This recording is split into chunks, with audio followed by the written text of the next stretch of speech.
Welcome back to Lost in Games Unscripted, the series that is semi-regular but becoming a little bit more regular on the channel, where I talk about how I would rewrite things like stories in video games and movies and TV shows and books, and it goes on and on and on. We'll get to other things. Recently, it's been the Walking Dead game that I've been talking about because the Walking Dead game on my channel has been huge for the last year.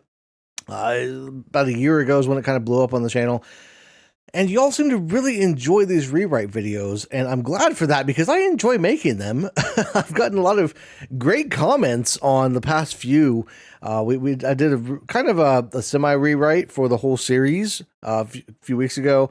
We talked about Duck, and then last week we talked about Lily and Kenny. And I kind of wanted to talk about villains a little bit this week because I've brought that up a few times in various videos, specifically because this month in particular, in March, we've been talking about villains in the Friend or Foe series. And those villains have consisted of people like Michael Townley from Grand Theft Auto 5.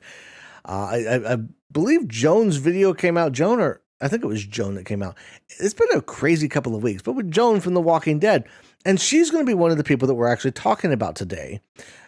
Mainly because, as opposed to just a straight up rewrite of how I would rewrite her character, what I wanted to do instead is talk about villains in general, what the game did wrong with their villains, and compare them with one of the greatest villains, in my opinion, of all time, at least to a point where Negan is concerned from the show and the comics, but primarily the show is where a lot of people know him from.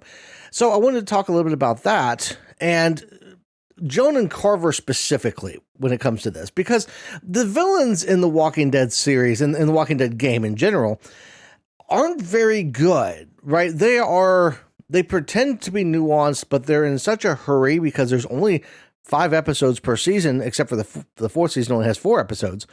So you got 5 episodes, generally 1 to 2 hours long, depending on how fast you go through them. They can take a little longer if you take your time, or you can speed up and you can get through them pretty quick.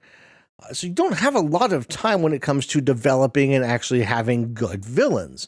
So what that results in is you have somebody like Carver in season 2, and you get to him and he seems really nuanced. He seems to be making the case of like, well, the strong survive and we need to call the weak, and arguments that are almost utilitarian that you could almost kind of maybe find a way to justify if you really worked at it. And then all of a sudden, he pushes Reggie off a roof, and he's just like a straight up bad guy. He wants to kill everybody all the time. Like, the nuance goes away completely. And the same thing happens with Joan in season 3. When you first meet Joan, she seems kind of personable. She's she kind of wants to be friendly with you and everything. But then when you meet her later on, I think it's the second time you come in, when you sneak back into Richmond, and she's not happy about you and David sneaking back in.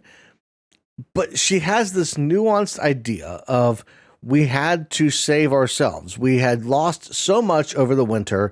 We were struggling to get by. We needed to do something. And so I started raiding settlements because it was the only way we could survive. And you could almost have an argument there where you could talk about, what kind of ethical things could you get behind? When could you justify raiding settlements? For instance, I brought up in her Friend or Foe video, could you justify if we were raiding settlements that were made up strictly of raiders who had killed and pillaged to get the stuff that they have? What if we go and kill them?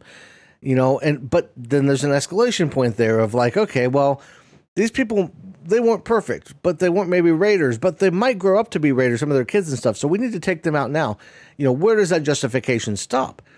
But instead of having those discussions and getting deep into that, they decided to go down the route of, now she's going to try to hang David, and she's just going to go berserk and crazy. And like, it's insane, the jumping point there. Now, when I compare them and I think of somebody like Negan, and the reason why I said Negan is probably one of the greatest villains of all time, as far as the show is concerned, and to a point, the introduction of Negan is a big, big moment. It shows his power. If you go through the show and you watch, And you know, like there's some hints that there's a bigger society out there. There's somebody that's doing some things that aren't great. You have the rumblings of the saviors, but you don't really know much about them. Rick and the group go and they take out what turns out to be a satellite location of the saviors, which just pisses Negan off even more. And then you have the introduction of him, and he comes out and he's got the swagger, he's got the attitude, but it's not just the swagger and the attitude. It's also the ruthless nature and the fact that he decides he's got to kill somebody. He's also very honest. He doesn't lie to the group ever. He tells them straight up, this is how it's going to be. This is what I'm going to do. I am going to kill one of you to prove a point, to prove that we can do what we want to do and to make you fall in line. And that's all I'm going to do until Glenn steps out of line. Now, the first time somebody steps out, he's like, okay, I'll give you that one. It's a freebie. It's an emotional moment. But then Glenn steps out later on and he's got to show, okay, well, I told you I'd only give you one. And then he goes ahead and takes him out. He shows how ruthless he is. That right there, the nuance that exists with Negan when it comes to his character, when it comes to how he does things, the Savior's compound, it's very much dog eats dog, but it's also everybody's kind of has the ability to get taken care of, right? They've got medical supplies, they've got some food. It's all been raided from other places, right? They go to these communities. Negan is smart enough to say, we aren't going to kill everybody in the community. What we're going to do instead is we're going to take some of your stuff. You're going to give us a tribute, right? Every so often, we're going to take some food, some supplies from you. You're going to supply us as well as yourselves. So he decides to do that. Sorry, I lost my train of thought. My wife, who's not usually home when I film, came downstairs to grab something. This is what happens with the unscripted stuff. But what I was saying with Negan was, they've got all these supplies, and he goes out and he tells his communities, we're going to take half of what you make. Right. So if you make a whole bunch and you make enough to satisfy yourselves, you better have made double of that so that we can have some. Right. And it's not something that you can just say outright is wrong. Right. Like, yes, the authoritarian style of tactics that he uses are not the greatest.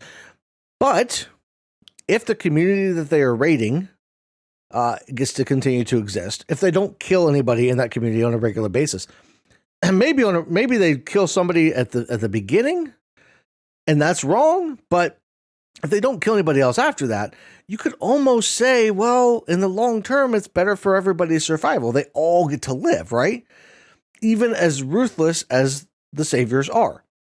Now, the biggest problem that comes from the saviors in my estimation is what happens if Negan dies. If and when Negan dies, because eventually he'll grow old. Even if he sticks around for a few years, eventually he's going to grow old. Their way of doing things is not sustainable, and it's not sustainable when you pass it down to somebody else. So it's not like he's going to have an heir that's just going to be able to take over and hold the same respect and command the same type of thing as he had, right? Because he's built that up over years. So he has this nuanced way of doing things, this way of understanding that people are a resource, that we're not going to take out the settlements. We're going to partner with them. It's a forced partnership, but it's still a partnership.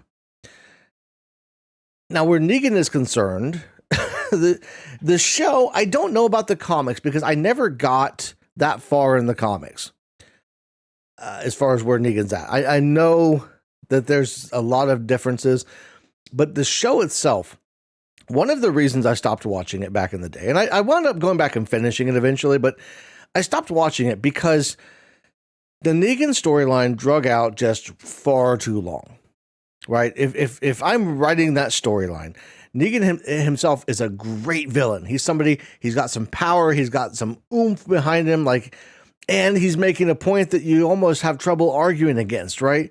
Because it's like, well, we're letting all of these communities continue to survive. They just have to provide us with some goods too.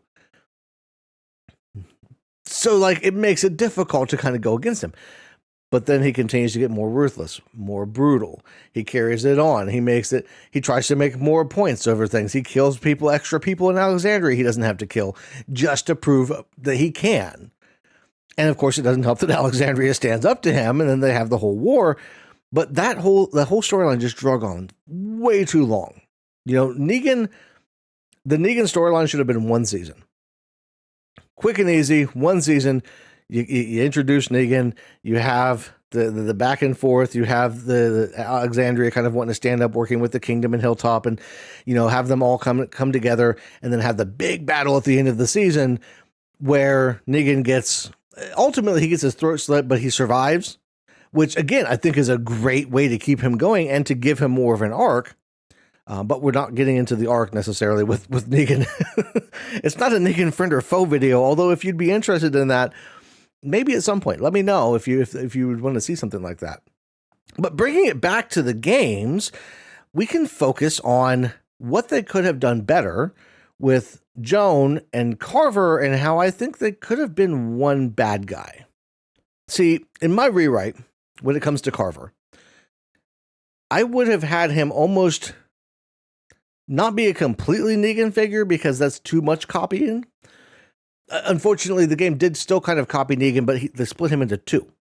You have Carver, who's kind of ruthless, who kind of authoritarian, rules with an iron fist. And then you have Joan, who manipulates people and has the manipulative side of Negan, but also then raids settlements. But she also kills everybody in those settlements and takes all of their supplies.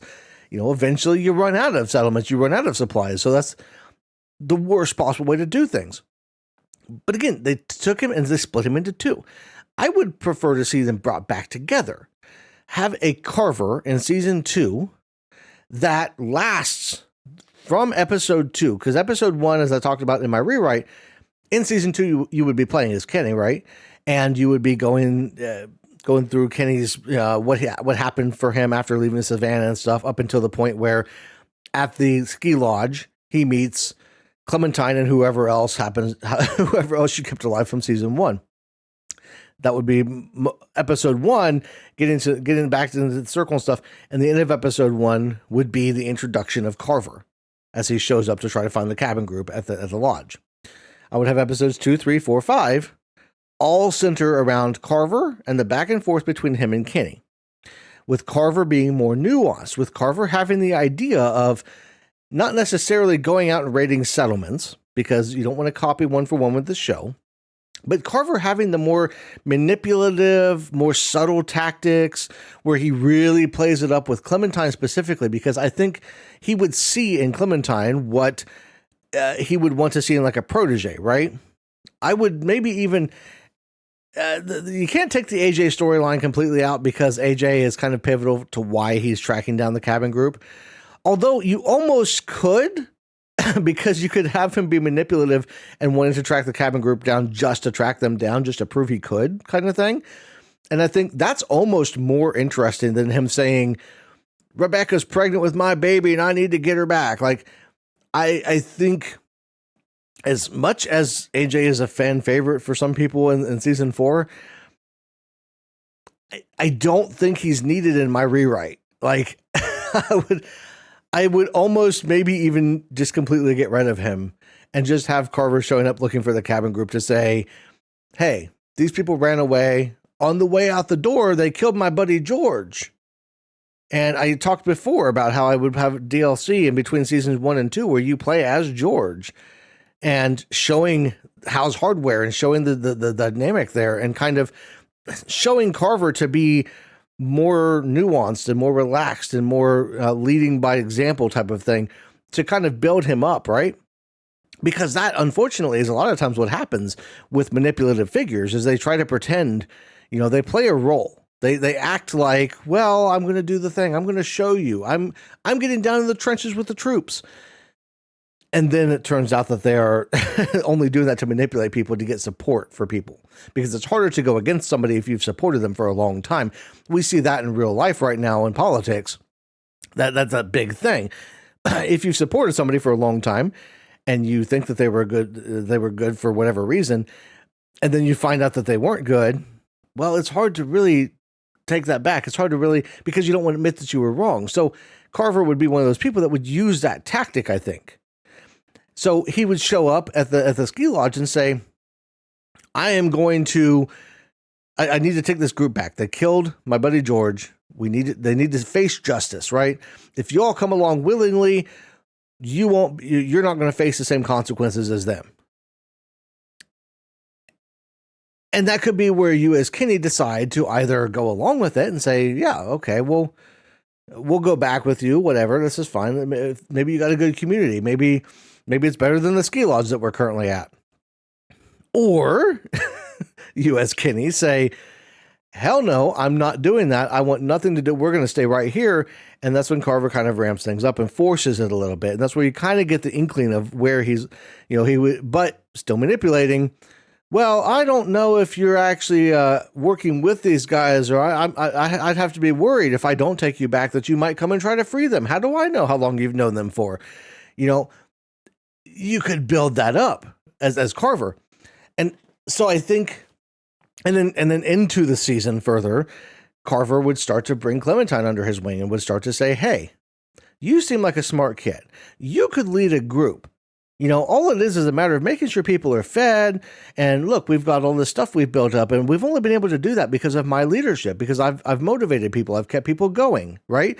And you would have people inside the camp that would be like, hey, yeah, I like him. He's been a good leader. He's helped us out. And the whole thing with George, like, it was a shit show what happened with George. And I can't believe that these guys would do this. Like, I would have probably Luke maybe be the one to kill him. I think, if I remember correctly, in the actual game, it was Carlos that shot him, I think. But I think it would work better if Luke killed him.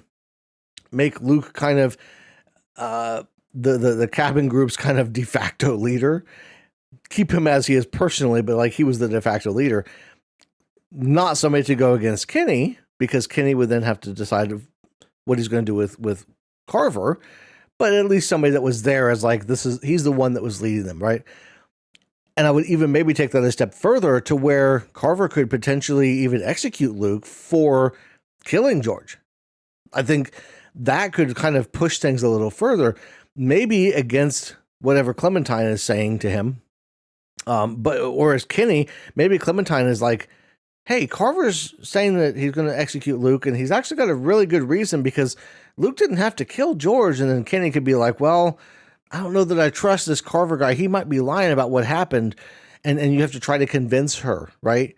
And that's where subtly over the season, you would have that back and forth between Carver and Kenny trying to convince Clementine, like, this is the right way to do things.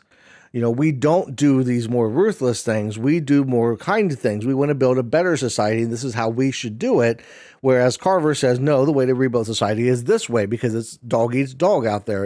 It's a ruthless world, and only the strongest survive. Like, have that terminology being used, almost to the point where Carver is making the might makes right argument, because that adds a whole nother ethical and moral conundrum to kind of discuss them back and forth. I think that would have added so much to the season and been so much more fun. And then, of course, at the near the end of the season, the back and forth between Kenny and Carver is to the point where Kenny can choose to either end Carver, or based off of how he's talked to Clementine, she would help him end Carver.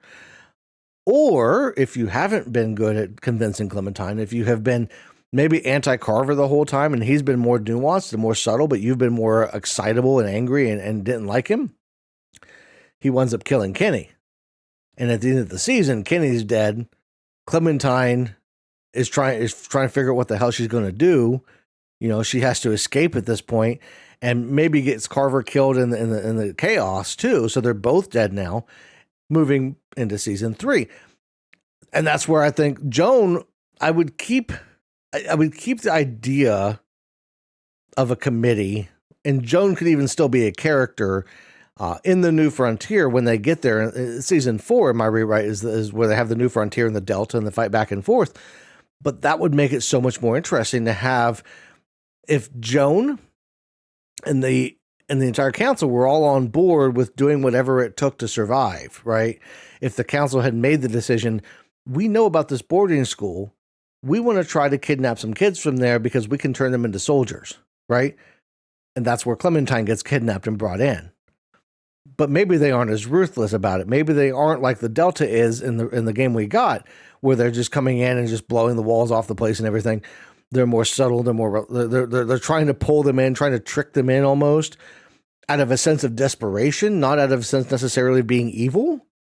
And that makes it for the best type of story when you have both sides kind of having some element of points. If neither side is truly evil, if they're both trying to survive and they both think the other one is the enemy, that's a more realistic situation. That happens in our real world all the time. Both sides of a fight always think that they are the one that's right. That's why they're willing to die for it. That's why they're willing to go to war, because they think that they are in the right. And they can make a strong case for why they think they're in the right if you listen to what they have to say. Some of it might be manipulation and lying, but oftentimes it's just a misinterpretation of the facts, or it's a reading from a different aspect. Maybe you're looking at them from your own morals, your own standards, right? Maybe those standards are based on some religion or something like that, but you look at them from your standards. Somebody else has a different moral standard. And when it comes down to it, the discussion is always, how do you decide where the moral standard lies? What's right, what's wrong, and how do we figure that out? And that would make for so much more depth to the story and the characters in general, and especially for Carver, because Carver could have been the equivalent popularity wise of Negan for the game, because he had that potential there, and it just dropped the ball. And so, but that is where I kind of want to see what you guys have to think, what you guys have to say about it, because these are all my ideas, all the things I've come up with and thought about, and I do these off the cuff, so I might have missed something or made the occasional mistake and error. I will say that although this isn't a Negan friend or foe episode, I did like the fact that in the show they gave Negan the chance for that arc, that redemption arc, because in reality, things aren't black and white. And like I said, everybody is always doing what they think is right by their side, by their standard. And if you start going after people just because your standards are different than my standards, and I think your standards are wrong, so I'm justified in killing you. And like, that happens way too often. And it happened with Negan. It happens even with Carver and Joan to a lesser extent. I would say maybe even the St. John's in a way. They justified eating people. Although, while I did argue about the morality of cannibalism in that video, they weren't right. We can all agree that St. John's were very wrong from that scenario. I assume we can all agree that. But anyway, comment down below. Let me know what you guys think. I'm planning on doing more of these type of things. And like I said, expanding into other media. There are other shows. There are other things that I would love to talk about. I was just thinking today about The Last of Us in particular, and a change that I would have made potentially, or a couple small minor changes. The story itself is really good. I might use that as a talking point to discuss why it was good in certain points. I do a little bit of that in the Philosophy and Ethics series, but I might expand on that if you guys are interested in that as well. But let me know what other games, movies, TV shows, stuff like that you'd like to hear me talk about and rewrite. I can't guarantee I'll always get to all of them, but I will do my best. If it's something I've seen before, it's going to be pretty easy. If it's something I haven't seen before, I'll have to watch it and see how it goes. But that's all I've got for this one. I do want to thank you all for watching. Everybody have a great rest of your day. Oh, wait, join the Patreon. I should remember to bring that up. The Patreon is always a thing. Channel memberships, Patreon, and I've got a thing on my website. The website's just kind of a third-party type of thing. It's my website, but it's if you don't like Patreon, if you don't like YouTube, that's an option as well. So you can join, get your name on the screen, all that fun stuff. That's all I got. I want to thank you all for watching. Everybody have a great rest of your day, and I will see you in the next one.